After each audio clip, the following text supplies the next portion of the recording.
Hello, everyone, and welcome back to another episode of the Bridging Impact Podcast, the podcast that is passing wisdom to the next generation of athletes, coaches, and parents to transform leaders on and off the court. And today is Coach's Corner, and I'm Coach Furtado. Nice to meet you all. If you are new here, if you have been here, great to see you again. Great to be in your ears again. I appreciate you all. Today, we're talking about celebrating.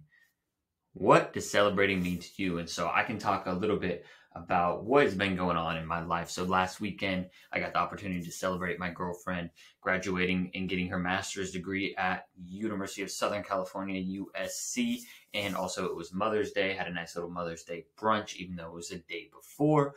And this weekend, I have my sister's graduation in Washington, D.C. So a lot of good going on. And so it gave me, kind of prompted me to think about, for newsletter and Coach's Corner, what am I going to talk about? Well, I want to talk about celebrations as a teaching and coaching tactic to help your players, become better athletes. So why do you think celebration is important for athletes, like learning a new skill or a new behavior? There are probably numerous answers, right? I'm not going to sit here and tell you I have the only answer. I'm just going to share what works for me and what has worked for me in the past. And so with celebrating, a lot of times we often think about, graduation and, these big milestones, and that's when we should celebrate. But I want to give you a quote. What gets celebrated gets repeated. And I think there's, a couple of other saying and variations of that, quote. But with that, a lot of people, especially this generation of athletes, and I would even argue even myself, right? Like that Generation Z, those that, kind of grew up with the internet and social media. And, I would argue that even, to this day, a lot of, people are becoming more accustomed to wanting external validation. And even before social media, we all wanted external validation, and whether you say you want to or not, whether you want to tell the truth. So, but, I'm not saying, and this isn't an episode saying like, this is the only way to improve or only way to learn a skill. It's kind of focusing on, I guess, the positive, because it's still important to focus on, like if you're not doing a skill correctly, I'm not going to tell you, hey, you're doing it correct. That's wrong. That's not what I'm saying today.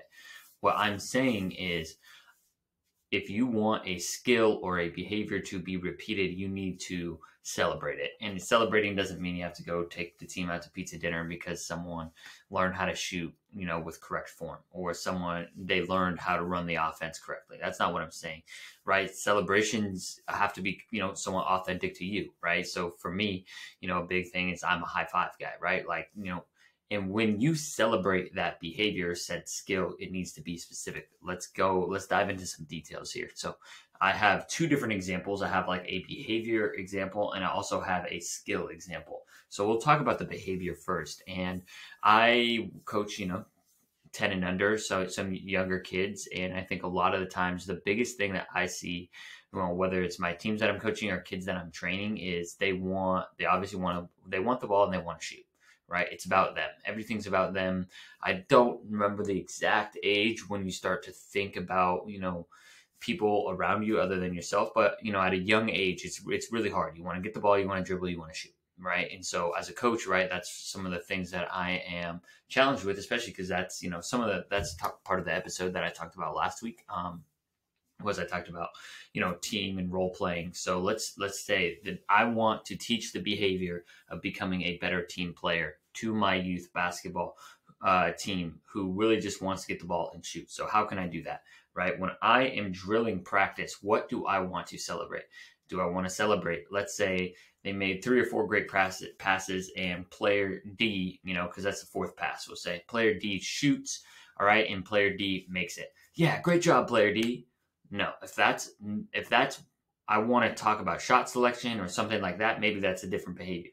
But what I want to do is I want to celebrate player A, B, and C for making a great pass before to lead to that shot. Hey, player A, B, and C, right? You all created that. You all made that happen because you made great passes and you were being a great team player. And hey, that's a nice high five you gave at the end, when player D made it. Like, so celebrating that, just saying that you've seen it, right? Because that's what they want. They want things, and it has to be specific, right? Nice job, ABC. Okay, nice job for what, right? And when we're teaching, we want them to, be able to learn that skill. So that's really important. Also talk about a skill. So let's talk about shooting form, right? I'm a shooting coach, and one of the things that I, want to see, the biggest actually thing that I see a problem with youth basketball, and honestly could be even go up to high school basketball. I'm sure if you're playing college basketball, hopefully your shot's not broken, but players will, and here's the thing, like, I believe in freedom of shot. Like, not everyone's, if you're watching on YouTube, should like be perfect tucked elbow and like that. That's not giving freedom for shooters, right? If you look at Larry Bird, if you look at Halliburton, if you go and look at other great shooters, Ray Allen, Steph Curry, kind of has the push shot, right? Everyone has a different form, but there are different formula. There's different pieces that every great shooter has. And so when I teach that, right, that's what I want to see repeated. So you cannot, and I'm going to give an acronym that I'm learning right now, NATO, not attached to outcome.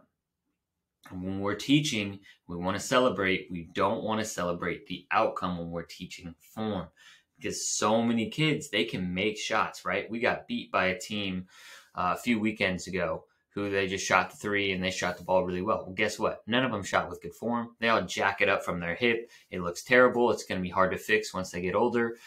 That's good job, coach. You won, your 10-year-old league because, you just taught your kids just to jack up shots and they made a few. Like, congratulations. No, you want to make sure that you are learning the correct way to shoot, and it may take time, right? It's the same thing, like I was reading the other day in Mindset by Carol Dweck, right? If you want to pump your stock up, right, you can, do some short-term things, that can make you feel good and you can get results right away. But instead, right, we need to focus on celebrating what's going to help us be successful in the long run. Right? So with shooting form, let's say I want to have them to have strong base. I want them to use their lift from their hip, and I want them to follow through. So every time they do all three of those, whether they make or miss, I celebrate that. That is how you make sure that they have great shooting form. All right. There's some little bit of things that, and your coaching philosophy around shooting may be different than my own, right? But celebrating the process, right? Celebrating the habits that are going to get to the results eventually, right? Like, that's the biggest thing I see, especially, and it's the biggest reason that I don't think club basketball is the best for, anyone elementary age. Let's say elementary age. I do think starting to get into middle school, club basketball is probably the right time. But I think 10 years old is too young, because we play to win, right? Like, I've been at, I've talked about development before, and I want to talk about celebrating, right, the skills that will help them then be successful in middle school and high school. And yes, there are some things like being strong with the ball that, are themes kind of running through that I see in club basketball at a younger age that are important as they age out.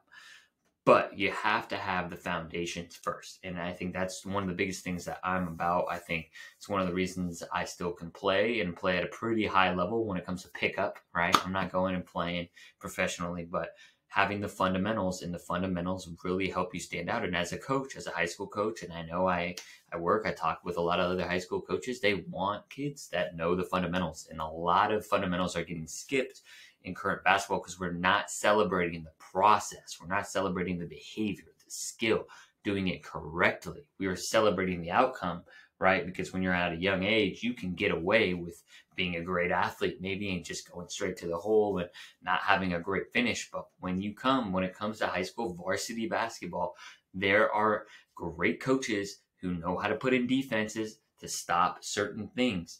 And bad habits, they die hard, right? They really do. And so making sure that we celebrate habits that are doing the right way, that's what gets repeated, and that's how we build a strong foundation. So thank you all for listening to this episode. Let me know what you think. What are some ways that you feel like you can start celebrating your athletes, whether you're a parent or a coach, or maybe you're an athlete?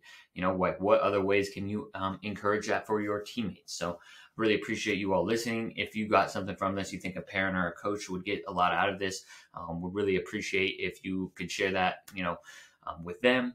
next week, next Wednesday, there won't be an interview episode. I will be on vacation in Niagara Falls with my family, so it should be a lot of fun. Um, as far as Coach's Corner and newsletter go next week, stay tuned for that. I'm not sure if I will get to it or not. I may. So I appreciate you all for listening, and any feedback, any conversation, right? Like, this is why I do it. And it's been a lot of fun to watch it grow. We got to 10,000 subscribers or not subscribers, 10,000 follows on Instagram. We just got to 2,000 listens for the podcast. So I really, I genuinely do appreciate, you take time, 10 minutes, for the interview episodes, 45 minutes to an hour out of your day to listen. It means a lot to me. I hope you all are getting a lot of value out of it, because I'm really loving the journey. I'm appreciating it, and it's helping me become a better coach, teacher, mentor, leader. And with that, have a wonderful day, evening, weekend, whenever you listen to this. Coach Furtado out.